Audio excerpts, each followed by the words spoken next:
उत्तर प्रदेश के हापुड़ में एक व्यक्ति ने अपने कैंसर पीड़ित पत्नी की हत्या करवा दी है। ऐसा कहा जा रहा है कि इलाज पे हो रहे खर्चे से तंग आकर के उसने ये निर्णय लिया। कुछ ही समय पहले बेंगलुरु में एक व्यक्ति की हत्या उनके दोस्तों ने कर दी। इसका कारण ये था कि वह व्यक्ति एक नारियल के पेड़ पे चढ़ा था अपने दोस्तों के कहने पे, जहाँ से गिर के वो चोटिल हो जाता है। दोस्तों को लगता है कि इसके इलाज में बहुत खर्चे आएँगे, तो इससे बचने के लिए उन्होंने उस व्यक्ति की हत्या कर दी। ऐसे बहुत सारे केसेज़ हमें देखने को, सुनने को मिलती है। हर एक केस अपने आप में यूनिक है और जो भी इन्वेस्टिगेटिंग एजेंसी है, वो इस तरह के केस को देखेगी, देखना चाहिए और जो भी अपराधी है, जिसने भी इस तरह के कृत्य किए हैं, उनको जो भी कानूनी प्रक्रिया है, उसके माध्यम से जो सज़ा मिलनी चाहिए, वो मिलेगी। परंतु एक बड़ा प्रश्न हमारे सामने खड़ा है कि देश में इलाज को लेकर के ये डर क्यों है? सिर्फ़ ये ऐसे ही केसेज़ नहीं है कि किसी व्यक्ति ने किसी की हत्या कर दी, बल्कि बहुत सारे ऐसे केसेज़ भी हमें देखने को मिलते हैं, जहाँ पे इलाज से डर करके लोगों ने सुसाइड कर लिया है। कई बार लोग अगर इलाज करवाते हैं, तो पूरा का पूरा परिवार गरीब हो जाता है, बिलो पॉवर्टी लाइन भी चला जाता है। भारत में गरीबी का एक बहुत बड़ा कारण है, जो हेल्थ पे खर्चे। अब प्रश्न उठता है कि ऐसा होता क्यों है? तो इसको देखने के लिए अगर हम 2026-27 का जो बजट आया है, उस पे नज़र दौड़ाएँ, तो हम पाएँगे कि हमारे टोटल गवर्नमेंट के टोटल एक्सपेंडिचर का केवल 1.9% हेल्थ सेक्टर पे खर्च करने के लिए दिया गया है।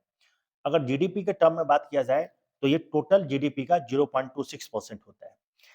नेशनल हेल्थ पॉलिसी 2017 के अनुसार हमारे टोटल जीडीपी का 2.5% हेल्थ सेक्टर पे खर्च होने चाहिए, 2.5%। लेकिन खर्च कितने हो रहे हैं या अलॉट कितने हुए हैं? 0.26%। ये दिखाता है कि हमारे हेल्थ सेक्टर में पैसे सही तरीके से दिए नहीं जा रहे हैं, सही तरीके से स्पेंड नहीं किए जा रहे हैं, जिसके कारण समाज पे या गरीब लोगों पे बहुत ज़्यादा दबाव बढ़ रहा है। इसका ये मतलब नहीं है कि सब कुछ खराब ही हो रहा है या खराब ही चल रहा है। अगर हम डेटा को उठा करके देखें, तो 2014-15 में आउट ऑफ पॉकेट एक्सपेंडिचर जो खर्चे हो रहे थे इलाज में, जो व्यक्ति कर रहे थे अपने अपने पॉकेट से, जो व्यक्ति कर रहे थे, देश के नागरिक कर रहे थे, वो थे 62.6%। वहीं पे 2021-22 का अगर डेटा देखें, तो ये घट करके हो गया 39.4%। इसका मतलब ये है कि स्थिति सुधरी है, परंतु अभी भी बहुत कुछ करना बाकी है। एक बहुत इम्पोर्टेंट थिंकर हुए, जिनका नाम था रुडोल्फ वर्चॉव। ये 19th सेंचुरी के डॉक्टर हैं और इनका पब्लिक हेल्थ थिंक कर रहे हैं। तो इन्होंने एक बात कही थी कि medicine is a social science and politics is a medicine on large scale.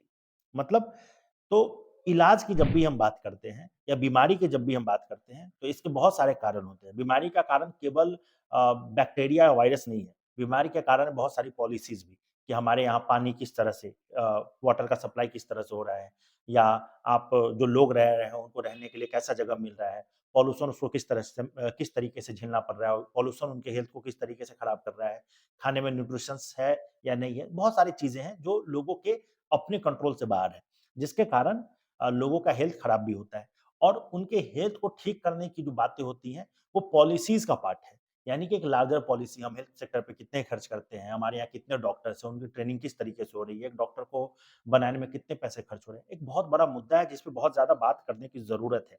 इसीलिए वर्चाउ ने कहा कि medicine is a social science, और साथ में उन्होंने एक और बात कही कि politics is a medicine on large scale.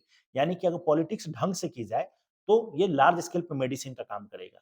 अब हमारे यहाँ बहुत सारे मुद्दे हैं। जाति के आधार पे, धर्म के आधार पे हमारे यहाँ पॉलिटिक्स होता है, जिसके अपने फ़ायदे-नुकसान हैं। मैं उस विषय में नहीं जाना चाह रहा हूँ। परंतु एक बहुत बड़ा प्रश्न उठता है कि हेल्थ को लेकर के हम कितनी बातें कर रहे हैं। बहुत महत्वपूर्ण हो जाता है कि हेल्थ की बातें बहुत एक्सप्लिसिटली की जाए। इसलिए एक्सप्लिसिटली की जाए, सपोज़ कीजिए कि कोई आदमी है, अगर उसने निर्णय लिया है कि वो अपने गाँव सुदूर देहात में रह कर के काम करेगा। देश की स्थिति ऐसी है कि कोई भी व्यक्ति किसी भी क्षेत्र में जाकर के अगर कोई काम करे, तो उसको रहने के लिए, खाने के लिए चिंता करने की ज़रूरत नहीं है। अगर कोई व्यक्ति गाँव में रह करके जीवन जीना चाहता है, तो उसको पर्याप्त भोजन-पानी मिल जाएगा। परंतु जो सबसे बड़ा प्रॉब्लम है, जो डिटर्मिनेंट है, वो क्या है? वो है हेल्थ सेक्टर।